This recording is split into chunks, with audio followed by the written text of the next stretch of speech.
A cocky heavyweight champion crashes a charity event, targeting a quiet old man teaching kids martial arts and violently shoving a 12-year-old to the ground. The arrogant boxer mocks the elderly instructor's dancing lessons while his crew films. For social media, thinking they've found easy prey to humiliate. But this soft-spoken teacher with the gray ponytail isn't just some helpless senior citizen. This is Steven Seagal himself. The champion has no idea he just assaulted a child in front of a man who spent decades perfecting the deadliest martial arts on earth. When the boxer throws a lightning-fast punch meant to knock out the old man, Seagal deflects it like swatting a fly and sends the heavyweight crashing into a table of birthday cakes. The stunned fighter challenges him to a real boxing match, not knowing he's about to step into the ring with someone who's been breaking bones since before the punk was born. The entire underground fighting world places bets against the 72-year-old, but they're betting against a legend who's never lost a fight that mattered. What happens when raw arrogance meets ancient wisdom in a boxing ring? Will the champion survive learning why some men should never be challenged? What happened next would terrorize the bully for the rest of his pathetic career. Before we jump back and tell us where you're tuning in from, and if this story touches you, make sure you're subscribed because tomorrow I've saved something extra special for you. The late afternoon sun streamed through the tall windows of the East Side Community Center, casting warm golden light across the bustling gymnasium. Folding tables lined the walls, displaying an array of homemade cookies, colorful raffle prizes, and informational pamphlets about youth programs. The annual Hope for Tomorrow charity fundraiser was in full swing, with local families, senior citizens, and children filling every corner of the space with cheerful conversation and laughter. Near the center of the room, a quiet figure moved with deliberate grace among the crowd. Stephen appeared to be just another volunteer, a soft-spoken man in his 70s with long gray hair tied back in a simple ponytail. His black clothing was unremarkable, his voice measured and gentle as he spoke with parents about the free Aikido classes he taught their children. But there was something in the way he carried himself, a fluid precision in every step that suggested depths beneath the surface.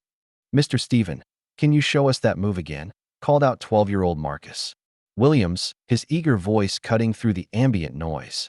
The shy boy adjusted his glasses nervously, but his eyes sparkled with genuine excitement. Stephen smiled warmly, kneeling down on a small mat area that had been cleared for demonstrations. "Of course, Marcus. Remember, Aikido is not about force.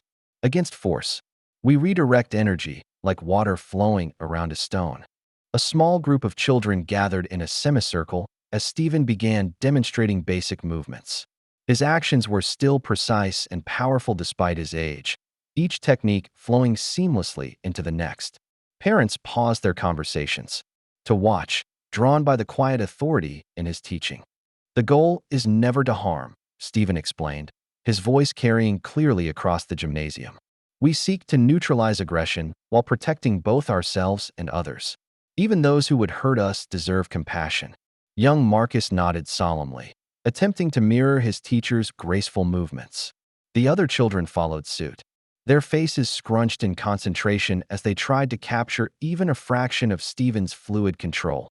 Helen Garcia, the community center director, approached with a clipboard in hand and worry lines creasing her forehead. The fundraiser needed to raise $15,000 or the center would face closure due to city budget cuts. 200 at-risk youth depended on programs like Stephen's Aikido classes for guidance and hope that as Stephen continued his gentle instruction, the peaceful atmosphere of the charity event was about to be shattered.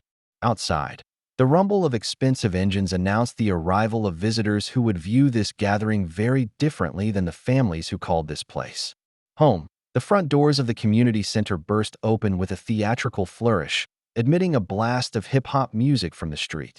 Derek "Thunder" Rollins strode through the entrance like a conquering hero, his 6'4" frame radiating arrogant confidence.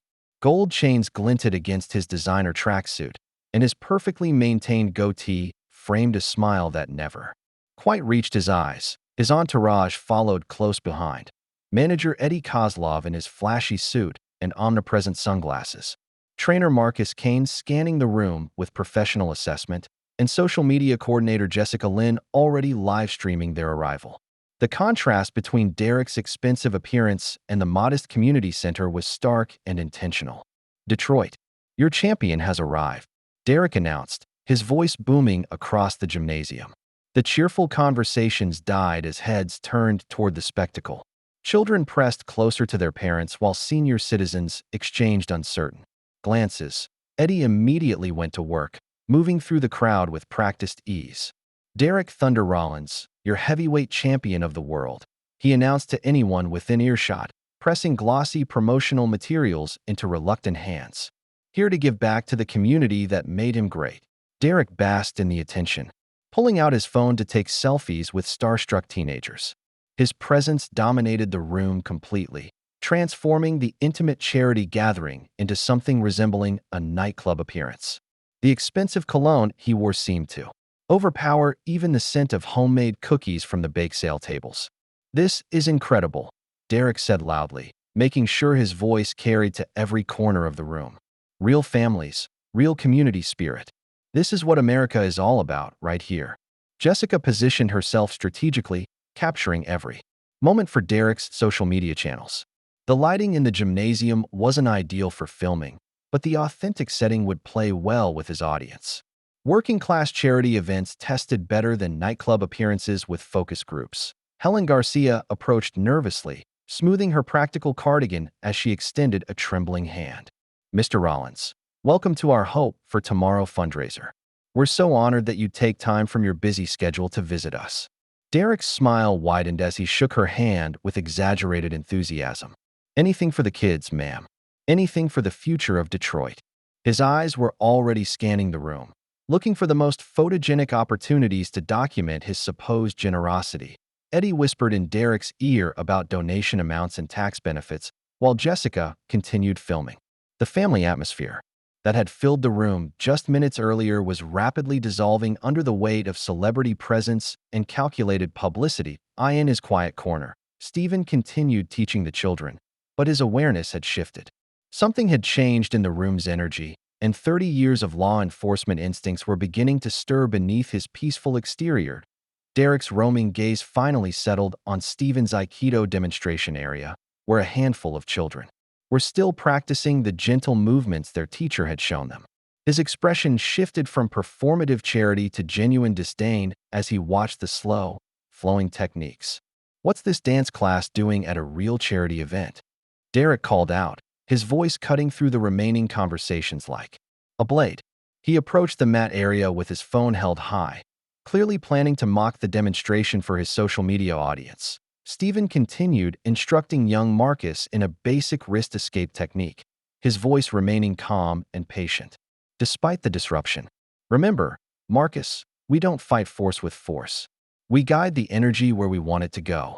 "Force with force," Derek laughed loudly, encouraging his entourage to join in. "This is exactly what's wrong with kids today, teaching them to run away instead of standing up and fighting like men." He began shadowboxing aggressively, throwing fast combinations that made the children instinctively step backward. His movements were powerful and intimidating, each punch cutting through the air with audible force. Parents moved protectively closer to their children as Derek's display grew more theatrical. "This is real fighting," Derek announced to his phone camera. "Not this hippie nonsense about redirecting energy and finding inner peace. When someone comes at you, you hit them harder than they hit you. That's how the world works." Stephen rose gracefully from his kneeling position, his movements still fluid despite the tension beginning to build in his shoulders. "Aikido teaches us that true strength comes from understanding conflict, not escalating it," he said quietly. "We seek to end confrontation without causing unnecessary harm." Eddie stepped closer, sensing content gold. "You hear that, Thunder? Grandpa here thinks he can end fights with meditation and dancing. Maybe you should show him what real martial arts looks like." Derek's eyes lit up with cruel amusement. The contrast between his explosive boxing demonstration and Stephen's gentle philosophy was perfect for viral content. His young followers would eat up footage of him exposing traditional martial arts as outdated fantasy. 50 years ago, maybe. "This stuff worked when everybody fought with honor and respect," Derek said, his voice dripping with condescension. "But this is 2025, old man. The world's gotten a lot harder since you were young. Steven's expression remained serene, but those closest to him noticed the subtle shift in his posture. His feet had positioned themselves in perfect balance, and his hands, while still relaxed at his sides, were ready for anything. The community members watching began to feel uncomfortable, but no one wanted to offend their potential benefactor. Derek represented money they desperately needed. Even if his presence was becoming increasingly disruptive to their peaceful fundraiser, Derek's need for content and attention drove him toward increasingly provocative behavior. With Jessica's camera rolling and his audience growing both in person and online, he decided to take his demonstration to the next level. He kicked over a small display of Aikido equipment, wooden practice, swords, and folded mats, sending them scattering across the gymnasium floor. "This is what I think of your dancing," Derek announced to his phone camera, his expensive sneakers grinding wooden practice weapons underfoot. "Maybe we should make some room for real martial arts in here." Steven knelt to collect the scattered equipment, his movements controlled but visibly tense. Young Marcus and two other children immediately moved to help their teacher, their small hands gathering the wooden swords with careful reverence. The contrast between their respectful treatment of the training tools and Derek's casual destruction was stark. "Get away from that old man, kids," Derek called out with false concern. "He's filling your heads with fantasies that'll get you hurt in the real world. Come over here and let me show you what actual fighting looks like." When the children continued helping Steven, Derek's expression darkened. He was accustomed to immediate compliance, especially from people he considered beneath his social status. The fact that these kids were ignoring him in favor of their elderly teacher was an unacceptable challenge to his authority. "I said come here," Derek repeated, his voice taking on a harder edge. He stepped toward Marcus, who was carefully stacking the practice mats. "Let me show you a real fighting stance, kid." Before anyone could react, Derek grabbed Marcus by the shoulders, his large hands easily encircling the boy's thin frame. He positioned the 12-year-old in what he called a boxing stance, though it was actually a crude approximation designed more for intimidation than instruction. "This is how men stand when they're ready to fight," Derek said, tightening his grip when Marcus tried to use one of Steven's Aikido principles to gently escape. "None of this flowing water nonsense.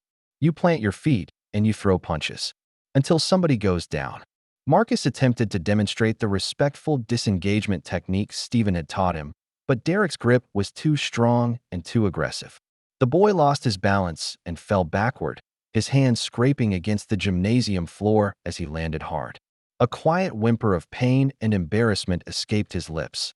The room went completely silent except for Marcus's soft sounds of distress. Even Derek's entourage seemed to realize that grabbing and shoving a child had crossed a line that their cameras probably shouldn't have captured. Steven rose from his kneeling position in one fluid motion, his gray ponytail settling across his shoulders as he turned toward Derek. His face remained impassive, but something fundamental had shifted in his presence. The temperature in the room seemed to drop several degrees as he approached with that distinctive, gliding walk that had once struck fear into the hearts of criminals. "I'm going to have to ask you to step away from my student," Steven said, his voice barely above a whisper but carrying clearly across the silent gymnasium. The gymnasium fell into absolute silence, broken only by the soft whimper of Marcus picking himself up from the floor. Steven stood 3 feet from Derek, his hands relaxed at his sides but positioned with subtle readiness. The contrast between the two men was striking. Derek's aggressive posture radiating barely contained violence, Steven's stillness suggesting depths of controlled power. Derek looked down at the older man with undisguised contempt, his gold chains catching the overhead lights as he straightened to his full height. "What are you going to do about it, old man?" he sneered, loud enough for Jessica's camera to capture every word. "You gonna redirect my energy with some more of that dancing?" Without warning, Derek's left hand shot forward in a lightning-fast jab aimed directly at Steven's face. It was the kind of punch that had knocked out professional heavyweights, thrown with the full power of a champion's trained muscles and the cruel intention to seriously harm an elderly man. The punch never found its target, that in one impossibly smooth motion. Steven deflected Derek's fist with his right hand while simultaneously stepping inside the boxer's guard. Using Derek's own momentum and the principles he'd just been teaching the children, Stephen redirected the champion's energy and sent him stumbling sideways into a folding table loaded with homemade cookies and birthday cakes. The crash was spectacular. Derek's 240-pound frame hit the table with enough force to collapse it completely, sending plates flying and covering the heavyweight champion in frosting, crumbs, and scattered baked goods. He rolled among the ruins of the dessert table, more shocked than hurt, staring up at Stephen with genuine disbelief. The crowd erupted in gasps and scattered applause. Parents pulled their children closer, while senior citizens exchanged knowing looks. Eddie's mouth hung open behind his sunglasses, and Jessica had forgotten to keep filming as she stared at the impossible scene before her. Derek struggled to his feet, chocolate cake clinging to his designer tracksuit and vanilla frosting dripping from his perfectly maintained goatee.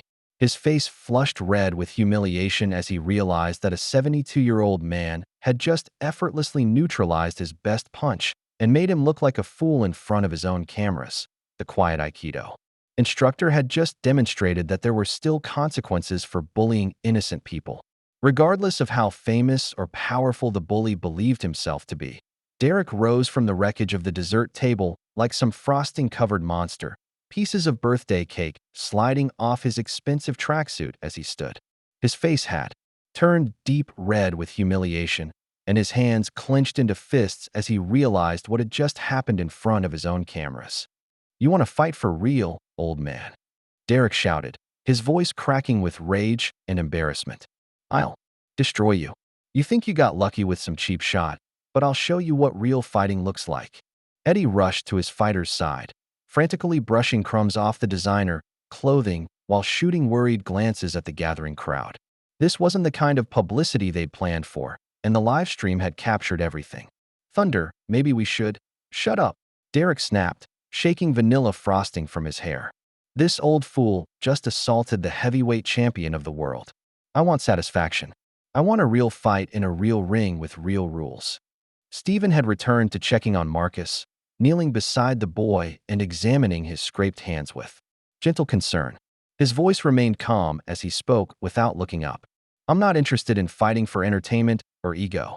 Please leave these people alone." Derek's humiliation transformed into something darker and more threatening. He'd been made to look weak in front of children and elderly people, and his social media followers had watched it happen live. The only way to salvage his reputation was to utterly destroy the man who'd embarrassed him. "You think you can hide behind these people?" Derek snarled, his voice taking on a menacing edge that made parents instinctively move between him and their children. "I've got connections in this city. Real connections. City council, health inspectors, fire department, zoning board." Eddie caught on immediately, his promotional instincts kicking in despite the chaos. "One phone call from us, and this place gets inspected 6 ways from Sunday. Code violations, safety concerns, funding reviews. We could have this dump shut down by next week."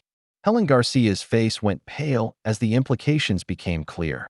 The community center was already struggling financially, and a coordinated campaign of official harassment would finish them off completely. 200 children would lose their after-school programs, job training, and the safe haven that kept many of them off dangerous streets. Stephen slowly rose to his feet, his gray eyes meeting Derek's with quiet intensity. The choice was clear: submit to this bully's demands or watch an entire community suffer for his moment of defiance. Around the room, faces turned toward him with a mixture of hope and fear, waiting to see if their quiet protector would sacrifice himself to save the place they all depended on. "I accept your challenge," Stephen said quietly, his words carrying the weight of absolute conviction. The crowd erupted in a mixture of cheers and worried murmurs as Stephen's words sank in.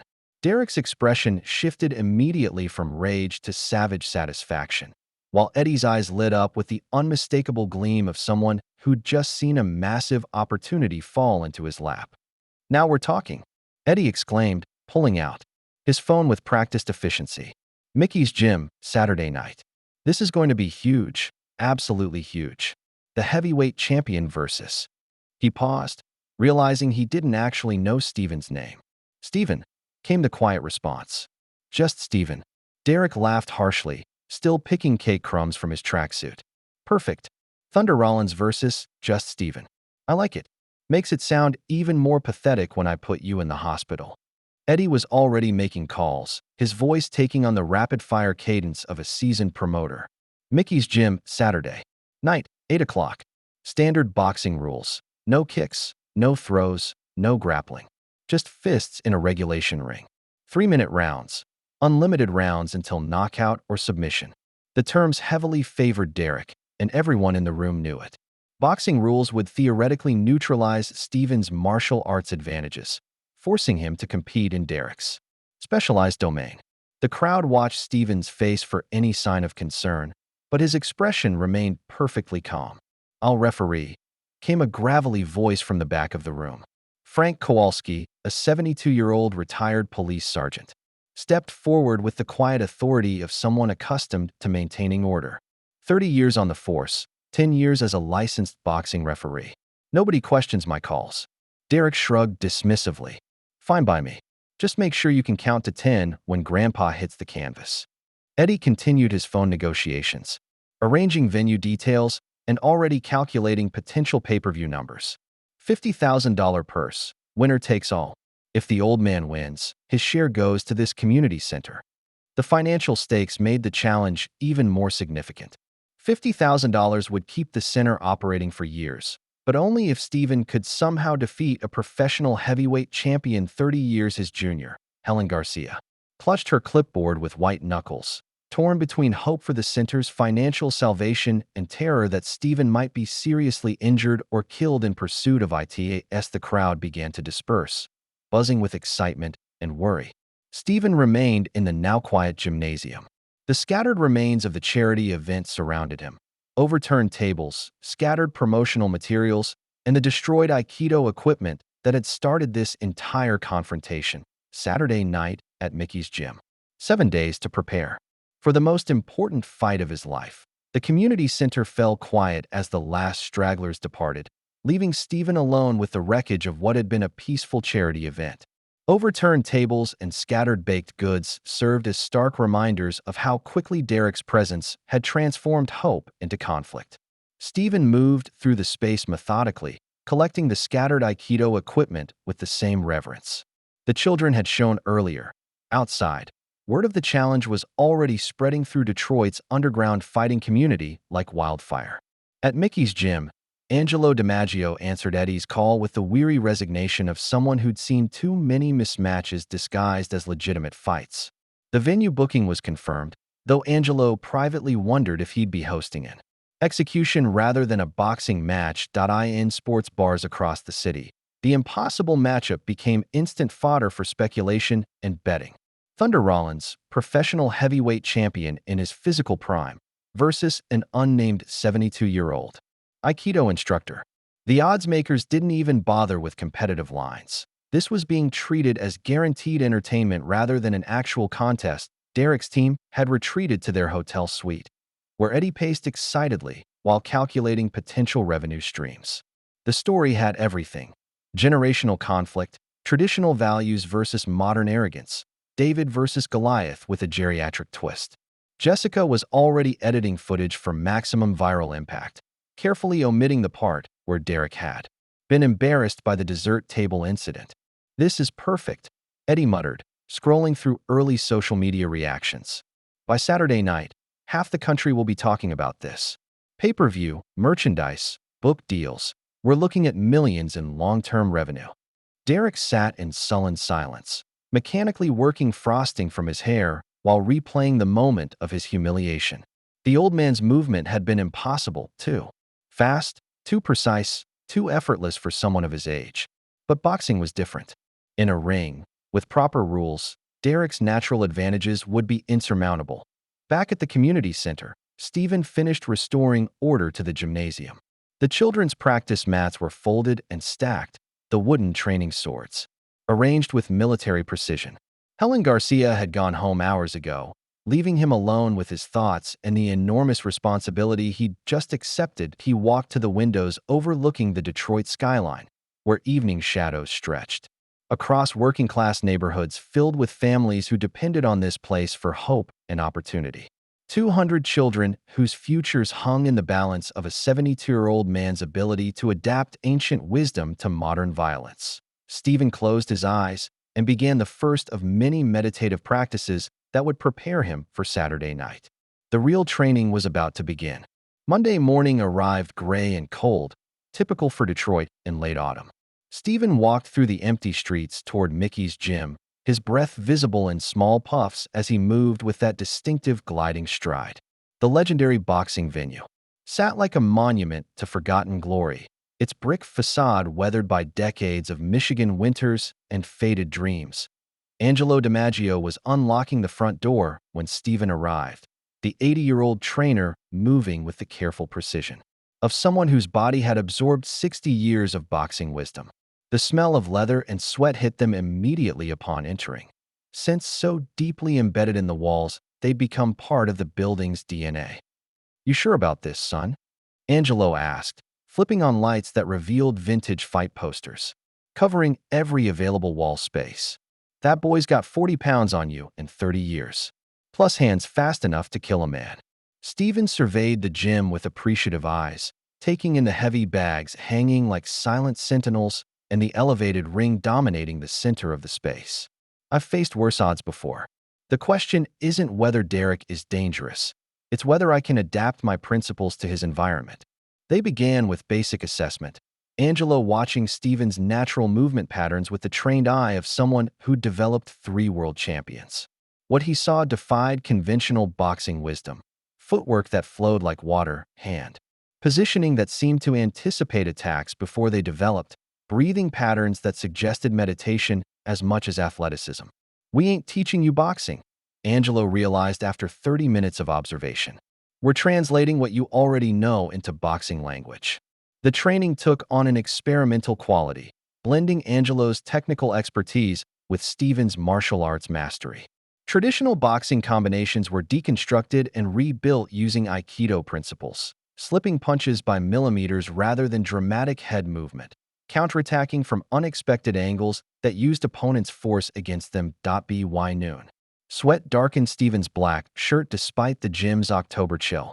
His movements had begun incorporating boxing fundamentals while maintaining his flowing efficiency, creating something entirely new. "I've been training fighters for 6 decades," Angelo said, watching Stephen work the speed bag with hypnotic rhythm. "Never seen anything like what you're doing. You're not learning boxing. You're creating something that's never existed before." Stephen's only response was a slight smile as he continued his methodical preparation for Saturday night. Tuesday afternoon brought a media circus to Elite Athletics, Derek's ultra-modern training facility across town. Chrome equipment gleamed under professional lighting as camera crews positioned themselves to capture the heavyweight champion's preparation for what they were calling the mismatch of the century. Derek attacked the heavy bags with theatrical violence, each combination thrown with enough force to cave in a normal person's chest. His movements were explosive and intimidating, designed as much for the cameras as for training. Sweat flew from his body as he unleashed uppercuts that would have decapitated lesser men. "This is what real power looks like," Derek announced between rounds, addressing the cameras directly while Jessica livestreamed to his 2 million followers. "Not some fancy dancing around pretending to be Bruce Lee. This is professional heavyweight boxing." Sports commentator Rick Dalton arrived with his own camera crew, immediately recognizing the viral potential of the story. "Thunder, help our viewers understand what we're looking at here. You're facing a 72-year-old man who teaches children's karate classes. How do you even prepare for something like that?" Derek's laugh carried genuine cruelty as he resumed pummeling the heavy bag. "You don't prepare for execution, Rick.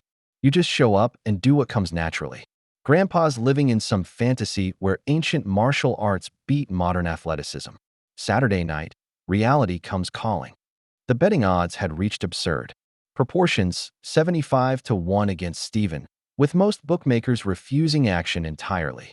Las Vegas odds makers were treating this as entertainment rather than legitimate sport, expecting a first-round knockout followed by possible criminal charges for elder abuse. Eddie worked the room like a seasoned carnival barker, spinning narratives about generational conflict and the clash between old and new. "What we're witnessing is more than a fight. he told anyone with a microphone. This represents everything wrong with participation trophy culture meeting the reality of competitive excellence.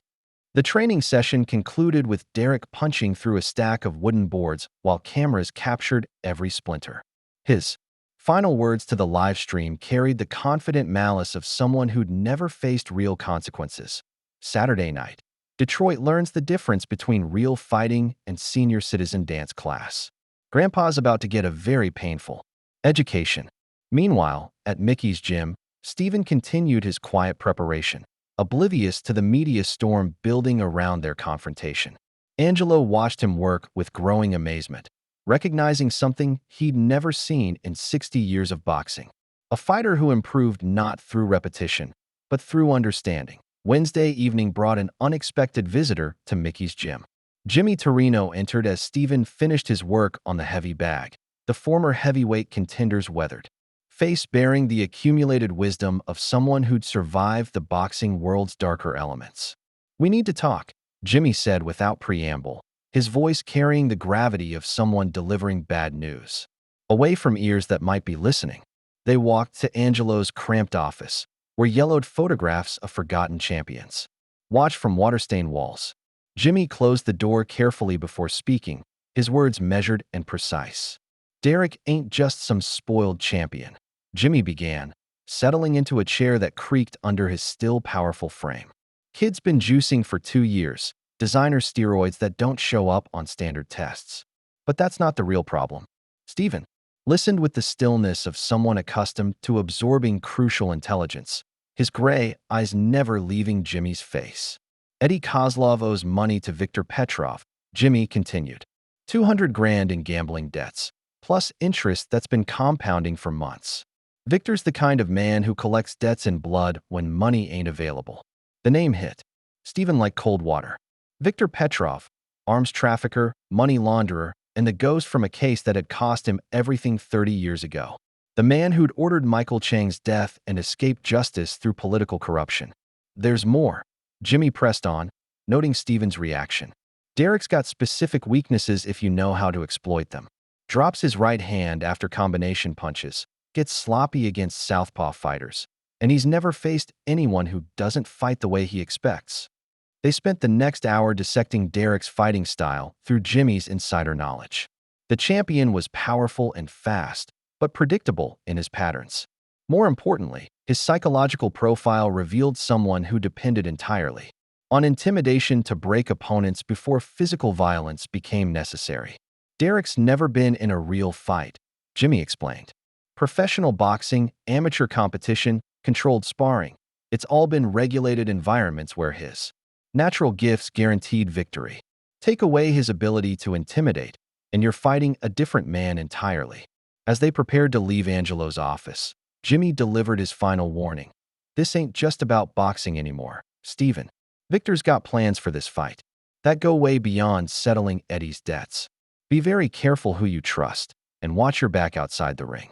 Steven nodded grimly, understanding that Saturday night represented more than athletic competition. Old debts and unfinished business were converging in ways that made the boxing match almost secondary to larger forces at play. The ghost of Michael Chang would finally have his day in court, even if that court happened to be a boxing ring. Thursday morning found Jimmy and Steven meeting at Coney Island Diner, a weathered establishment where the coffee was strong and conversations could be held without unwanted listeners. Jimmy's revelation about Viktor Petrov had changed everything, transforming what seemed like a simple boxing match into something far more dangerous. "The fix is in," Jimmy explained quietly, sliding photographs across the worn Formica table. "Victor's been spreading money around the underground betting scene, encouraging massive action on Derek to win early. But here's the twist. Derek's supposed to take a dive in the later rounds."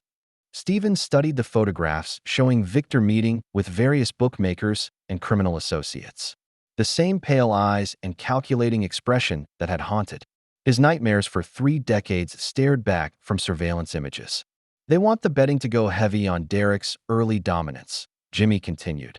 "Then cash in huge when he suddenly goes down in round 6 or 7.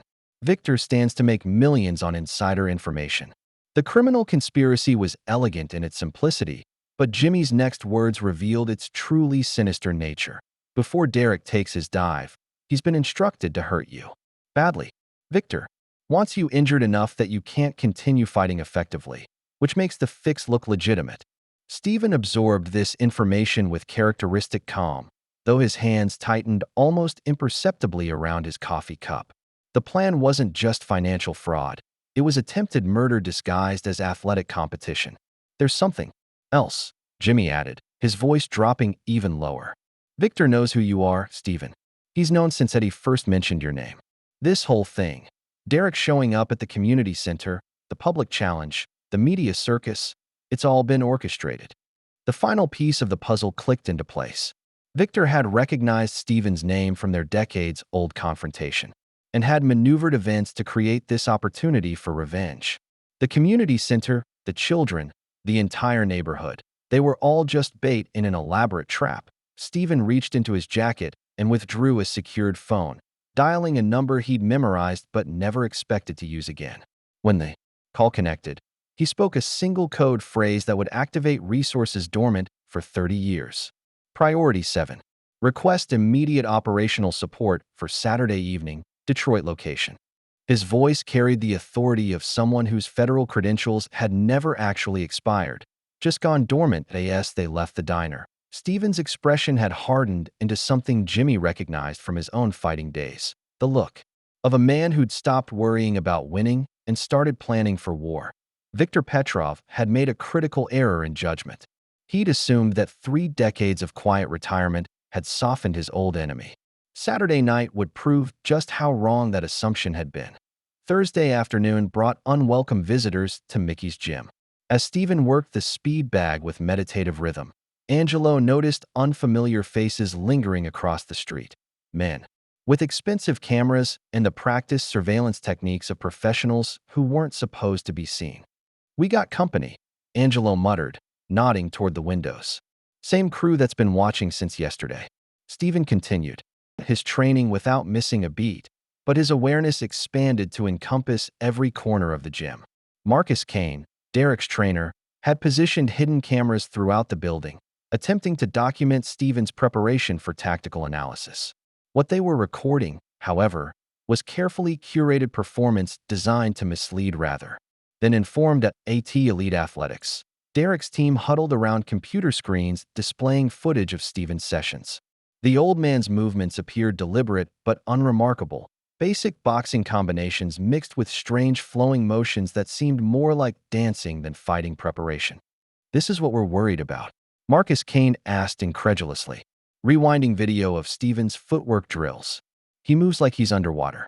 Any decent heavyweight would walk through this stuff like tissue paper." Eddie nodded approvingly, seeing exactly what he wanted to see.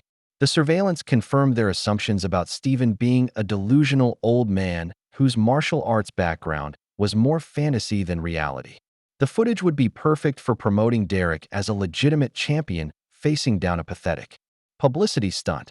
Back at Mickey's, Stephen deliberately showcased certain techniques while concealing others. His visible training emphasized defensive movements and traditional boxing fundamentals, creating the impression of an elderly amateur struggling to adapt ancient martial arts to modern boxing constraints. What the cameras couldn't capture was the invisible work, the meditation sessions that sharpened his mental focus to razor precision, the breathing exercises that regulated his cardiovascular system for peak efficiency, the visualization practices that prepared him for every possible scenario Derek might present. Angelo watched the psychological warfare with professional appreciation. "You're feeding them exactly what they want to see," he observed after reviewing the hidden camera positions. "Sun Tzu taught that all warfare is deception," Stephen replied quietly, his hands never breaking rhythm on the speed bag. "Let them believe what makes them comfortable. Overconfidence has destroyed more fighters than superior skill ever could."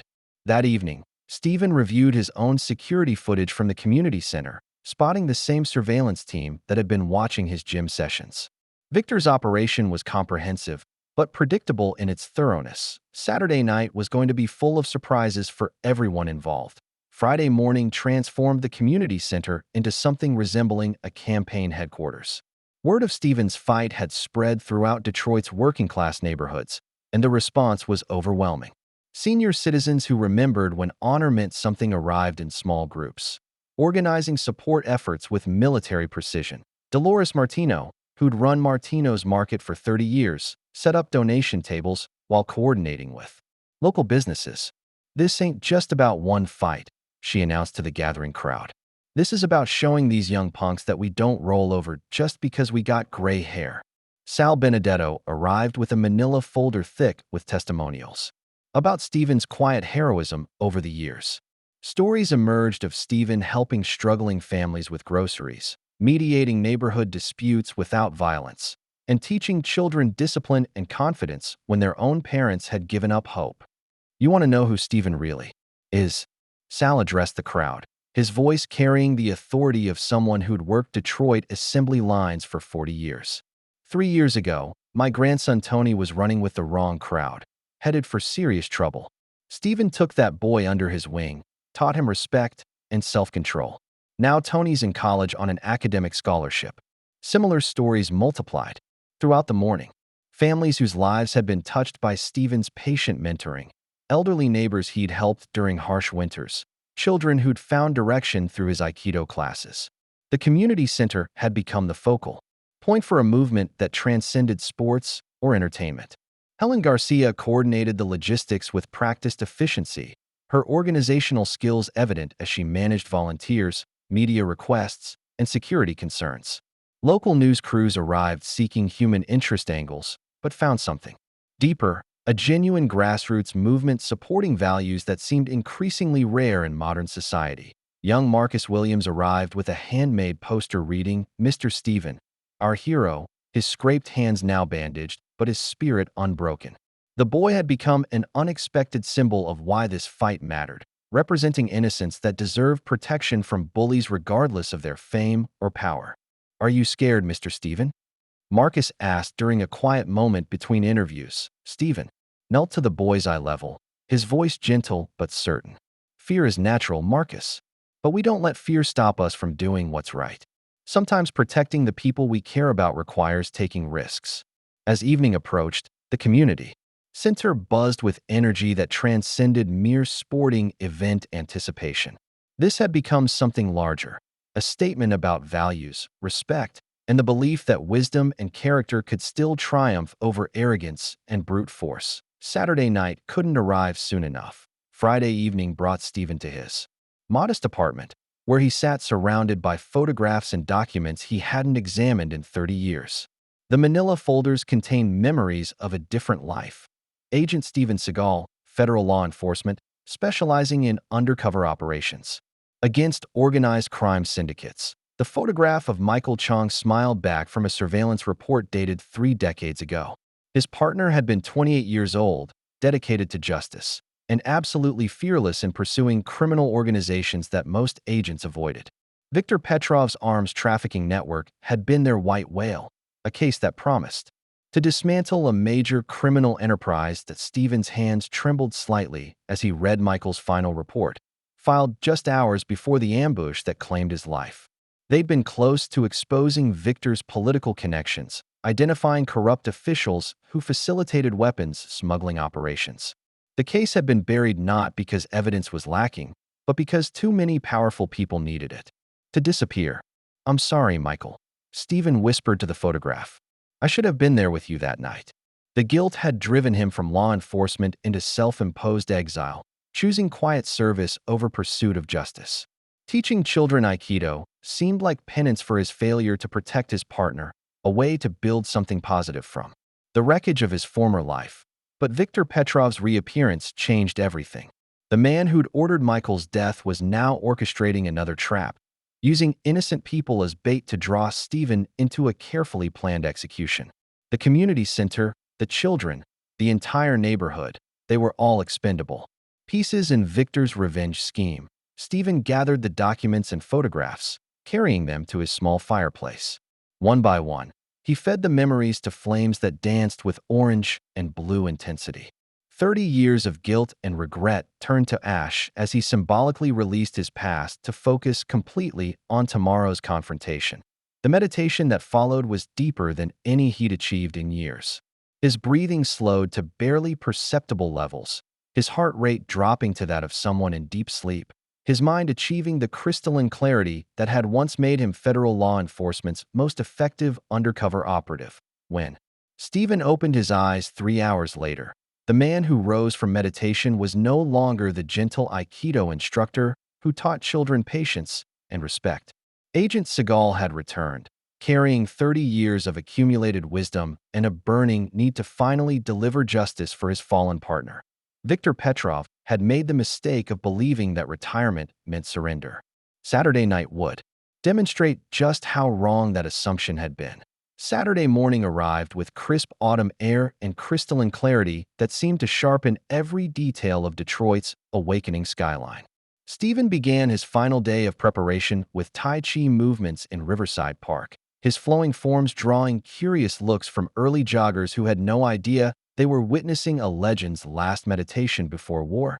Each movement carried decades of accumulated wisdom, blending the gentle philosophy he'd taught children with the lethal precision he'd once used against criminals. The sun climbed higher as Stephen transitioned through forms that prepared both body and spirit for the confrontation ahead. At 11 o'clock, Stephen walked to Woodlawn Cemetery, where Michael Chang's modest headstone bore only his name, dates, and the inscription, "Faithful Friend." Stephen knelt in the grass, speaking quietly to the marble marker. "Tonight, I keep the promise I should have made 30 years ago," he said, placing a single white flower beside the stone. "Viktor Petrov finally pays for what he took from us, from everyone whose lives he's destroyed." The cemetery visit lasted exactly 30 minutes, enough time for Stephen to make peace with his past and commit fully to the justice he'd delayed too long. Walking away, his posture carried the deadly purpose of someone who'd stopped worrying about personal consequences and focused entirely on mission completion. Meanwhile, across town, Derek partied publicly at the Renaissance Center, surrounded by celebrities, social media influencers, and hangers-on who fed off his reflected glory. Expensive champagne flowed freely as Derek celebrated what he considered his inevitable victory over a delusional old man. "To easy money and easier fights," Derek toasted, his voice carrying across the crowded restaurant. His entourage laughed and applauded, treating the evening like a victory celebration held before the actual competition. Viktor Petrov held court at a corner table, his presence lending weight to the festivities while his pale eyes calculated final betting arrangements.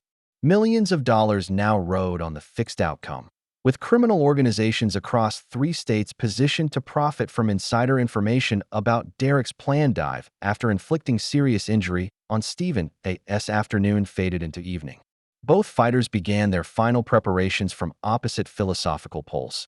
Derek through reckless celebration and public display, Stephen through ritual purification and spiritual focus.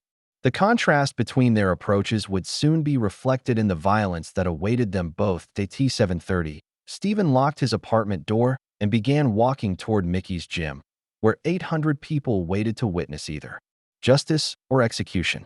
The evening air carried the scent of approaching winter and the weight of 30 years accumulated destiny. That Mickey's gym pulsed with electric tension as 800 people crammed into a space designed for half that number. The contrast between the two crowds was stark. Derek's supporters clustered near the expensive ringside tables, their designer clothing and glittering jewelry catching the harsh overhead lights, while Stephen's community filled the standing room sections with quiet determination etched on weathered faces. Viktor Petrov commanded a prime ringside position, his pale eyes surveying the scene with the satisfaction of someone whose carefully laid plans were finally reaching fruition. Criminal associates from 3 states had flown in for the evening, their presence lending an unmistakable air of menace to what was supposed to be athletic competition.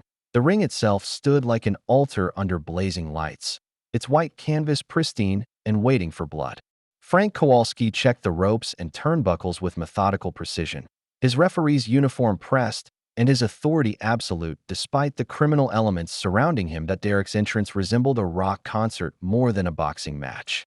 Pyrotechnics exploded as he strutted down the aisle, his golden robe catching the light while his entourage surrounded him like a moving wall of hype and manufactured excitement. The crowd's reaction split between wild cheering from his supporters and respectful silence from Stevens' people. Stevens' approach couldn't have been more different. He walked through the crowd without fanfare, wearing simple black trunks and a gray robe that had seen decades of use. His supporters reached out to touch his shoulders as he passed, offering quiet words of encouragement and faith. Young Marcus Williams held his handmade poster high, tears of pride streaming down his face. The tale of the tape announced by the ring announcer emphasized the impossible odds. Derek at 28 years old, 6'4", 240 pounds of sculpted muscle against Steven at 72, carrying 220 on a frame that had earned its scars through decades of real combat. Frank called both fighters to the center of the ring for final instructions, his gravelly voice cutting through the crowd noise. "I want a clean fight. Protect yourselves at all times. Touch gloves and come out fighting." Derek sneered down at Steven during the glove touch, his confidence absolute. "Hope you made peace with whatever God you pray to, old man." Steven's response was barely audible. "I have." The opening bell shattered the tension like breaking glass. Derek exploded from his corner like a hurricane unleashed, his massive frame covering the distance to Steven in 3 quick steps. His first combination came with murderous intent, a left hook followed by a straight right hand thrown with enough force to decapitate a normal man. The crowd gasped as the punches whistled through empty air. Steven moved like smoke, his footwork so subtle it seemed he was simply standing in different places rather than actively dodging. Derek's powerful shots missed by millimeters, the wind from his fists brushing Steven's gray hair as the older man remained perfectly calm in the storm of violence. "Stand still and fight," Derek snarled, launching another barrage of hooks and uppercuts. Each punch carried knockout power, but Steven's defensive movement made them look clumsy and desperate. The Aikido master was using Derek's aggression against him, allowing the younger man's fury to exhaust itself against empty space. The crowd watched in amazement as Derek grew increasingly frustrated. His combinations became wilder and less controlled as Steven continued to slip punches with minimal effort, occasionally deflecting Derek's gloves with subtle hand movements that redirected the champion's force harmlessly away. The 2-minute mark, Derek's overconfidence proved his downfall. Convinced he could end the fight with one devastating blow, he wound up for a massive overhand right that telegraphed its intention from 3 feet away. Steven stepped inside the punch's arc with perfect timing, his own counter-right hand traveling less than 6 inches to find Derek's exposed chin. The impact was surgical in its precision. Derek's eyes rolled back as his legs gave out completely, sending 240 pounds of champion crashing to the canvas with earth-shaking force. The gym erupted in chaos as Frank began his count, but Derek lay motionless except for the slight rise and fall of his chest. The count of 9, Derek stirred enough to roll onto his side, his gloved hands pawing weakly at the canvas as he struggled to comprehend what had happened. Frank's voice reached 10, but Derek managed to grab the bottom rope and pull himself partially upright, swaying like a tree in a hurricane. 9, Frank announced, giving Derek the benefit of doubt as the bell saved him from certain defeat.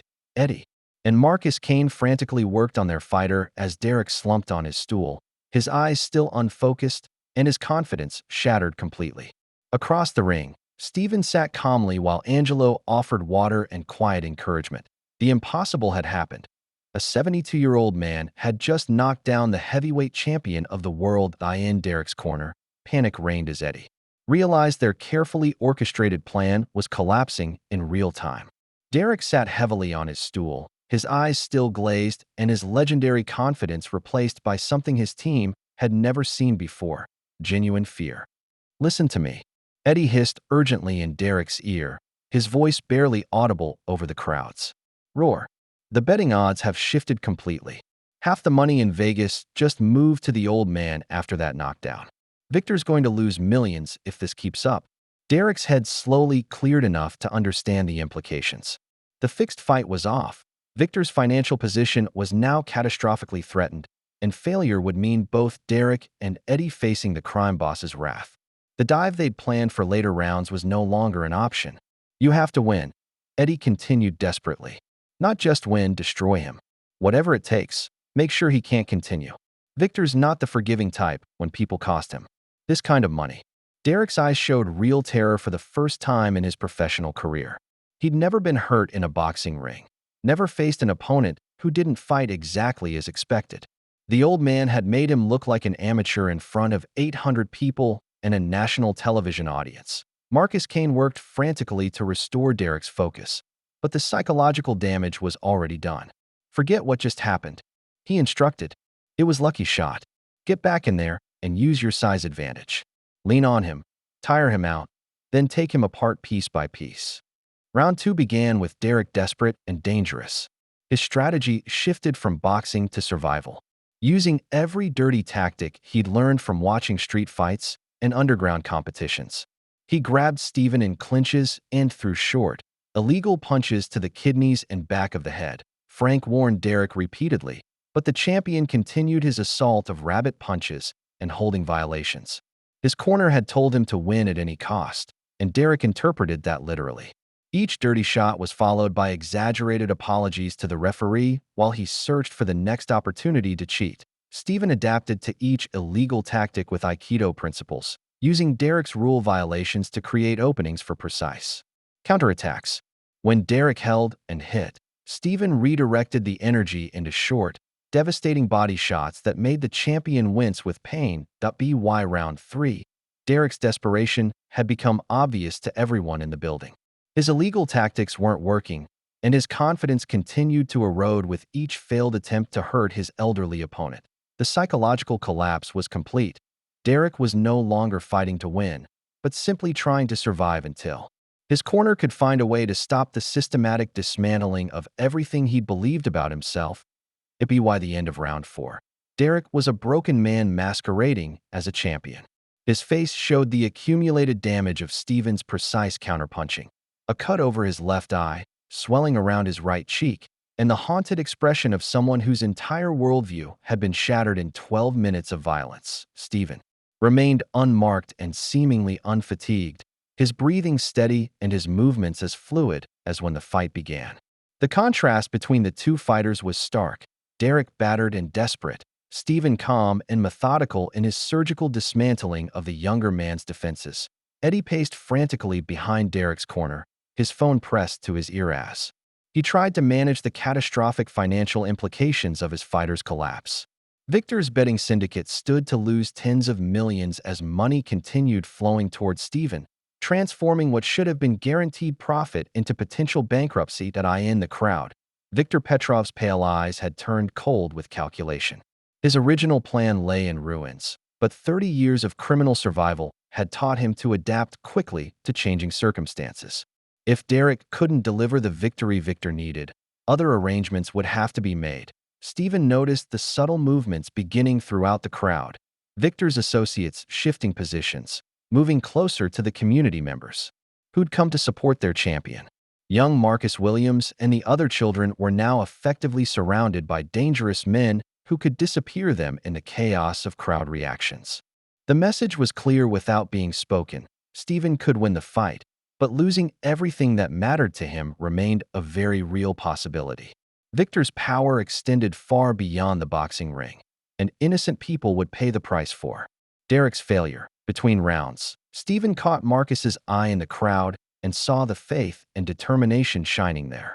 The boy held his handmade poster higher, refusing to be intimidated by the dangerous men positioning themselves nearby. Helen Garcia and other community leaders formed protective circles around the children, their faces showing they understood the stakes extending far beyond athletic competition. Steven's resolve crystallized into absolute determination. Victor had made the mistake of threatening innocent people in front of someone who'd spent 3 decades learning to control lethal force. The crime boss was about to discover that some men become more dangerous with age, not less. Round 5 was about to begin, and Steven's expression shifted from controlled calm to something far more dangerous. The gentle Aikido instructor was about to reveal capabilities that Derek's team never could have anticipated, and Victor's careful plans were about to encounter the fury of a man who'd finally stopped holding back. The real fight was just beginning. Between rounds 4 and 5, Victor's subtle hand signals sent his associates into final position throughout Mickey's gym. The criminal network he'd spent decades building was now deployed not for financial gain, but for damage control that would send a clear message about the consequences of costing him millions. Stephen watched the careful choreography from his corner, recognizing the tactical positioning from his federal law enforcement days. Victor's men had isolated the most vulnerable targets, particularly the children from the community center who'd come to support their teacher. Young Marcus Williams sat surrounded by dangerous strangers who could make him disappear before anyone realized what had happened. "You see it too," Angelo murmured, offering Stephen water while scanning the crowd with experienced eyes. "That pale bastard's got his people everywhere. Win or lose, he's planning to hurt your kids." Stephen's response was barely audible. Then he's made his final mistake. As round 5 began, something fundamental changed in Stephen's approach. The defensive, patient strategy he'd employed for 4 rounds disappeared, replaced by aggressive intent that made Derek stumble backward from the opening bell. The gentle Aikido instructor vanished completely, revealing the federal agent who'd once specialized in eliminating threats to innocent people. Victor leaned forward in his ringside seat, recognizing the shift in Stephen's demeanor. This wasn't the cautious elderly man who'd been conserving energy. This was someone who'd decided that restraint was no longer an option. Derek threw a desperate combination, but Stephen stepped inside the punches with fluid precision and unleashed 30 years of controlled violence. His first counterpunch broke Derek's nose with an audible crack that silenced the crowd. The second shattered the champion's confidence completely as his legs buckled from a body shot that felt like being hit with a sledgehammer. "What the hell?" Derek gasped, blood streaming from his nose as Stephen advanced with predatory calm. The systematic destruction that followed was surgical in its precision. Stephen's combinations blended boxing technique with Aikido efficiency, each punch carrying the weight of justice denied for 3 decades. Derek's corner watched in horror as their fighter was dismantled by someone whose true capabilities they'd never imagined. By the round's end, Derek was barely standing, his face a mask of blood and terror as he realized he was fighting someone who could kill him with casual ease. Frank Kowalski had seen enough. He was preparing to stop the fight to save Derek's life. Frank stepped forward to wave off the massacre, but Derek's corner threw in the towel first. The white terry cloth sailed over the ropes like a surrender flag as Marcus Kane shouted, "Stop the fight." To save his fighter from permanent damage, Derek collapsed to his knees, blood streaming from his broken nose and his confidence shattered beyond repair. The arrogant champion who'd terrorized a 12-year-old boy now cowered in his own corner, unable to meet Stephen's eyes as the older man stood victorious in the center of the ring. But Stephen's attention had already shifted from his defeated opponent to the real threat. Victor's associates were moving aggressively through the crowd, no longer subtle in their positioning. The crime boss had decided that if he couldn't profit from the fight's outcome, he would extract payment through other means. The crowd sensed the shift in atmosphere as Victor's men closed in on the community center families. Parents pulled their children closer while elderly supporters formed protective circles. But they were ordinary citizens facing professional criminals who specialized in intimidation and violence. Then something unexpected happened. Angelo DiMaggio stepped down from Stephen's corner and positioned himself between Victor's men and young Marcus Williams. "You want the kids, you go through me first," the 80-year-old trainer announced, his gnarled hands raised in a fighting stance that had trained world champions. Jimmy Torino emerged from the crowd to stand beside Angelo, followed by Frank Kowalski, who'd abandoned his referee duties to protect innocent people. More community members joined them. Dolores Martino wielding a folding chair, Sal Benedetto moving with surprising agility for his age, Helen Garcia clutching Marcus protectively, while dozens of neighborhood residents formed an impromptu barrier. Victor's confidence faltered as he realized his carefully planned intimidation was meeting unexpected resistance. These weren't isolated victims. They were a unified community that had found the courage to stand together against criminal tyranny. "You made one critical error," Stephen called out to Victor from the ring, his voice carrying clearly across the suddenly silent gym. "You threatened children in front of people who care more about protecting them than protecting themselves." Stephen vaulted over the top rope with fluid grace, landing between Victor's men and the community they'd sworn to terrorize. But he wasn't alone. Federal agents were already moving through the crowd. Their presence coordinated through phone calls Stephen had made days earlier. Agent Sarah Chin stepped forward with her badge displayed, her voice cutting through the tension. Victor Petrov, you're under arrest for racketeering, conspiracy, and about 30 other charges we've been building for 3 decades.